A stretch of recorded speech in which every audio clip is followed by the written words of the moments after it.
உங்க கஷ்டம் என்னைக்கு தான் முடியும்னு கவலையா இருக்கா? ஒரு பிரச்சனை முடிஞ்சா இன்னொன்னு வரிசையா நிக்குதா? வாழ்க்கை முழுக்க இப்படியே தான் இருக்கும்னு பயப்படுறீங்களா? அப்போ இந்த பழமொழி உங்களுக்கு தான். ஓயாத மாரி ஒரு நாள் விட்டும் பெய்யும்.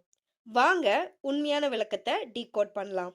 மாரி அப்படின்னா மழைன்னு அர்த்தம். ஊர்ல மழை விடாம பேஞ்சுகிட்டே இருக்குன்னு வைங்க. அந்த ஊர் மக்களுக்கு மழை நிக்கவே நிக்காதுன்னு தோணும். ஆனா எவ்ளோ பெரிய மேகமா இருந்தாலும் ஒரு கட்டத்துல கரைஞ்சு தான் ஆகணும். அந்த ஓயாத மழை கூட ஒரு நாள் கண்டிப்பா ஓஞ்சு சூரியன் வெளியில வரும். அதே மாதிரி தான் உங்க வாழ்க்கையும். இப்ப வர பிரச்சனைகள் எல்லாம் நிக்கவே நிக்காதுன்னு உங்களுக்கு தோணலாம். ஆனா காலச்சக்கரம் சுழலும் போது எவ்ளோ பெரிய துயரமும் ஒரு நாள் கண்டிப்பா முடிவுக்கு வரும். இங்க எதுவுமே நிரந்தரம் இல்லங்க. மாற்றம் ஒன்றே மாறாதது. இன்னைக்கு இருக்கிற இருட்டு நாளைக்கு இருக்காது.